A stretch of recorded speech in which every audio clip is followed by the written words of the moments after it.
सभी का व्यासपीठ से राधे राधे है। और प्रथम दिन में प्रवेश करते हैं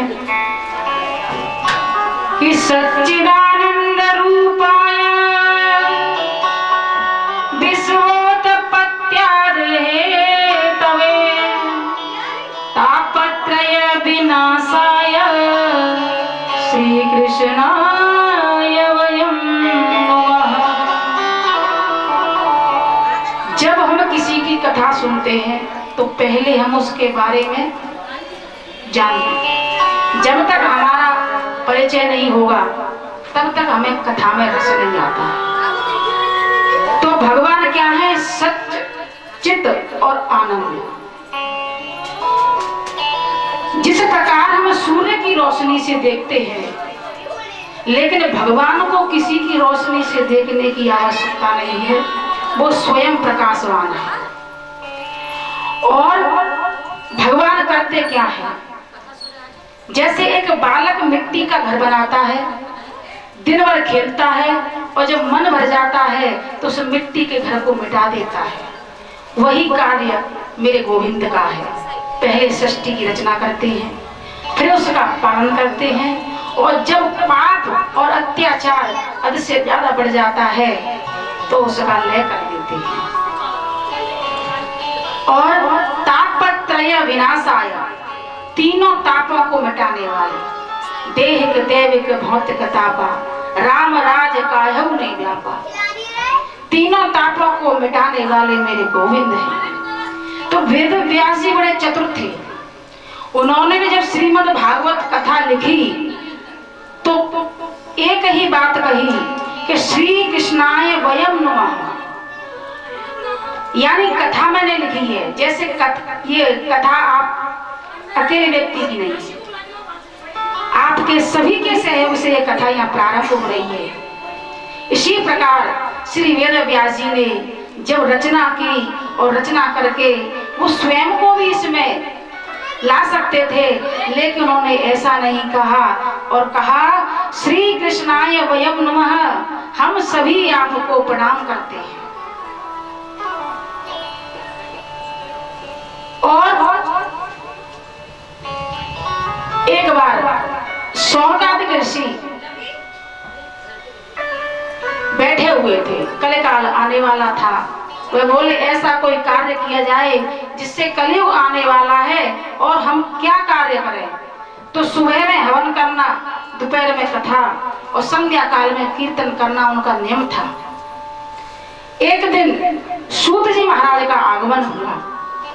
जैसे ही सूत जी महाराज आए, सारे ऋषि खड़े होकर के हाथ जोड़ के प्रणाम करने लगे कि महाराज इस कलिकाल में हम किस तरीके से बचें, उसका आप उपाय बताइए।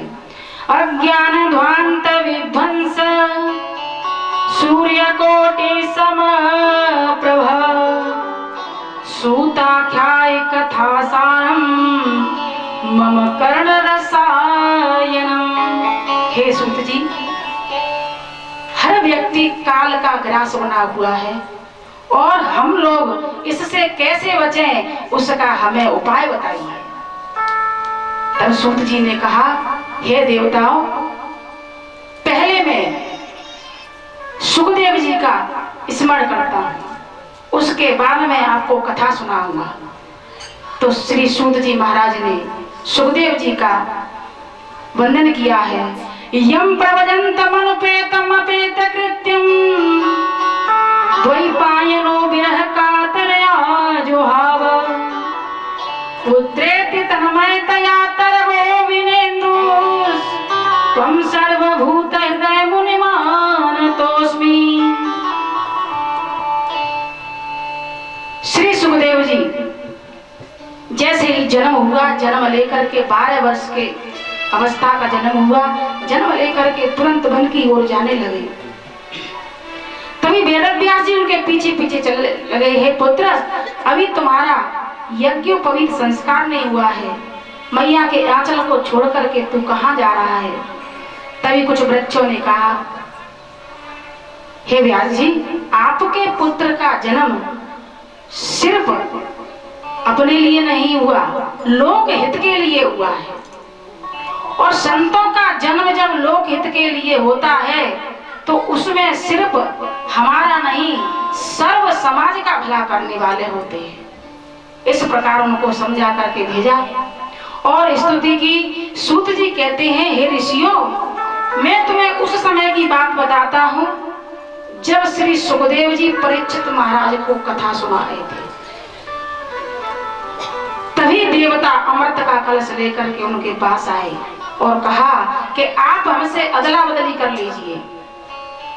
श्री सुखदेव जी ने कहा, क्या तुम जिस अमृत को लेकर के आए हो वो हमारे सामने कांच के समान है।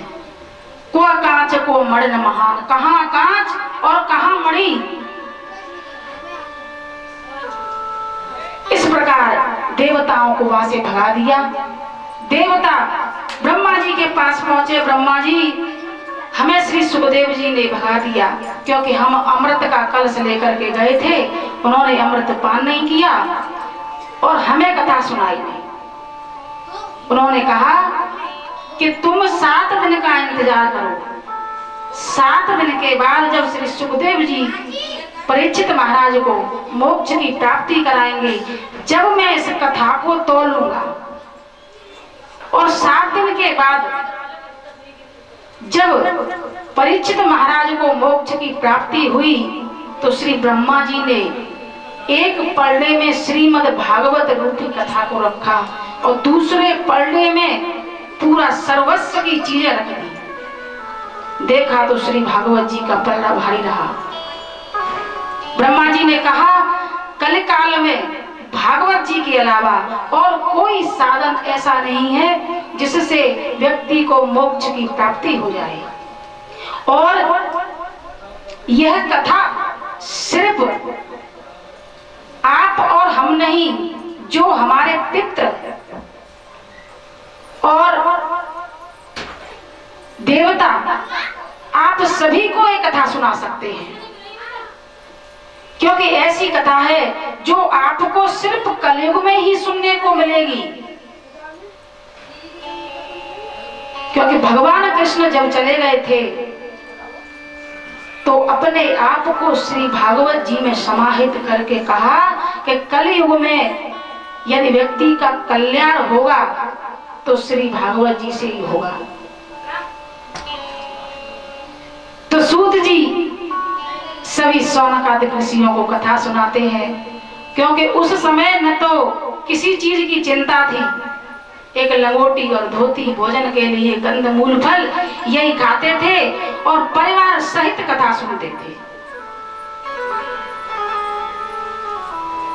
सारे ऋषि हाथ जोड़कर कहते हैं, सूत जी आपके बराबर कोई ज्ञानी नहीं है। और कथा में 3 तरह के श्रोता होते हैं। एक वो श्रोता जो हनुमान जी की तरह रसिक होता है, उसे बुरी भली कैसी भी हो कथा सुननी है। एक श्रोता जो सिर्फ कथा में जाकर के सो जाता है और एक होता है श्रोता जो आकर के उंगली उठाता रहता है। 3 प्रकार के श्रोता बताए गए हैं। तो बोले महाराज और कोई ऐसा उपाख्यान हो वो हमें समझाइए। तब उन्होंने कहा कि एक बार एक समय की बात है, चारों ऋषि चले आ रहे थे। सनकादिक ऋषि बताते हैं कि सनद ऋषि जब चारों चले आ रहे थे, एकदा हि विशालायाम चत्वार ऋषयो मलाः सत्संगार्थ समाध्याता ददृश नारदम। चारों ऋषि आ रहे थे, उधर से नारद जी का आगमन हुआ। नारद जी का मुख मलिन। ऋषियों ने कहा, नारद जी या तो किसी की स्त्री छोड़ करके चली जाए, या किसी का धन लुट जाए, या किसी के घर चोरी हो जाए। उसका मुख मलिन हो तो बात मानने लायक है, लेकिन ना तो तुम्हारे स्त्री है, ना तुम्हारे घर है, और ना ही तुम्हें किसी प्रकार की चिंता है, तो आपका मुख मलिन क्यों है? वो बतलाइए। और बड़े हास्य परिहास करते हैं। कथम ब्रह्मण दीन मुख कुतश्चिंता तुरो भवान त्वरितगम्यते कुत्र कुतश्चागमनम तव। नारद जी हाथ जोड़ करके कहते हैं, मैं पृथ्वी को कर्म स्थली समझ करके आया था, लेकिन यहाँ आते ही मैंने कलयुग का प्रभाव देखा। कलयुग के प्रभाव से जब मैंने घर घर जाकर के देखा कि प्रभुता गेहे गेहे श्यालों के बुद्धिदायक, घर में नई बहू की चलती है और साले सलाहकार हो गए हैं। साला यदि भगवान कृष्ण सा हो तो गृहस्थ जीवन बना देता है, यदि साला शकुनी सा हो तो सुपड़ा साफ करवा के जाएगा।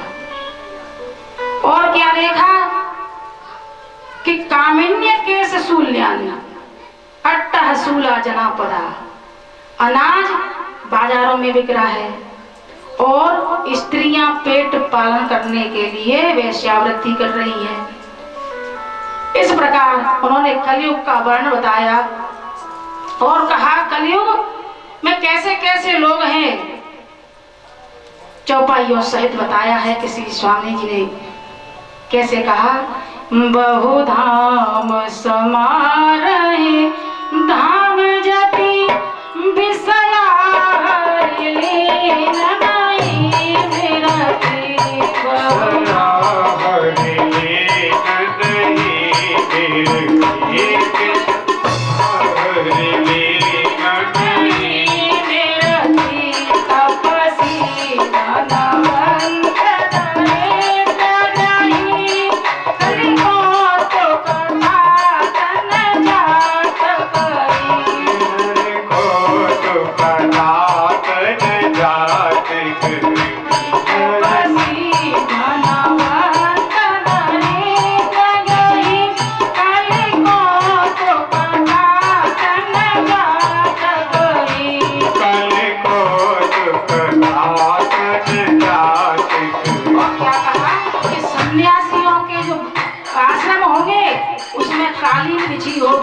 झूमर लगा होगा, नए नए सोफा होंगे, लेकिन जो ग्रही होगा वो दरिद्री होगा।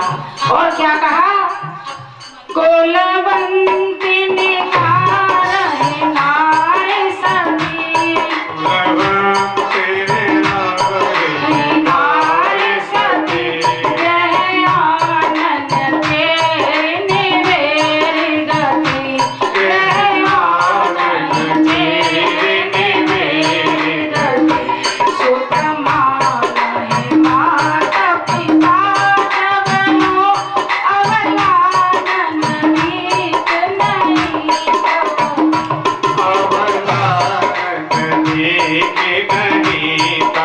और क्या कहा कि कुलवंती जो अपनी पत्नियां होंगी उनको घर से निकाल लेंगे और दासियों को घर में लेकर के आएंगे। और सपुत्र कैसे होंगे, जब तक माँ का माँ कहेंगे और जैसे ही विवाह होगा पत्नी के पीछे आगे घूमते रहेंगे। और ससुराल प्यारी लगी जब से, ससुराल प्यारी लगी जब से, रूप रूप को टोक गए तब से, रूप को लाभ पाए तब। नब पाप परायण धर्म नहीं, पाप परायण धर्म नहीं, करे कंठ विडम्बक जाति कवि। करे नाग विडम्बन और जब से विवाह हुआ अपने कुटुंब से बैर हो गया, सालियों की सरजों की खातर करती है। यदि बहन आ जाएगी तो रोएंगे, अरे बहन जी कुछ नहीं है, धंधा पानी ऐसा ही है। और साली आ गई तो मटर पनीर की सब्जी बनेगी साथ। और राजा कैसे होंगे, जो अपनी प्रजा को बगैर अपराध के दंड देंगे। धनवंत कुलीन मलिनयपि धनवंत कुलीन मलिनयपि ध्वज चिन्ह जनेऊ भारतपि ध्वज चिन्ह जनेऊ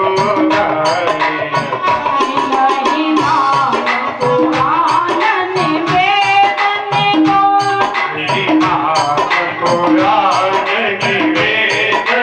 को हरि सेवक संत सही कलेसो हरि सेवक और कलयुग में ब्राह्मण जनेऊ धारण नहीं करेगा, मस्तक पर तिलक नहीं लहराएगा, माथे पर तिलक नहीं और सिर पर शिखा नहीं रखाएगा। ऐसे कलयुग के लोग होंगे और दूसरों की बुराई करने में ज्यादा आनंद लेगा, क्योंकि ये रसना है ना, ये रसना हरि के नाम में कम ध्यान देती है और कोने वाले पड़ोसी घर में क्या हो रहा है उसमें आनंद ज्यादा लेगी है। इसलिए जिभ्या से हरि का नाम लिया जाए तो हम अपने गृह कार्य से थोड़ा समय निकाल करके, भगवान ये नहीं कहता कि छप्पर भोग लगाइए, काम करते जाइए और मेरा नाम लेते जाइए, क्योंकि कुछ संतों ने कहा जर जइयो जिभ्या पापनी राम के नाम बिना।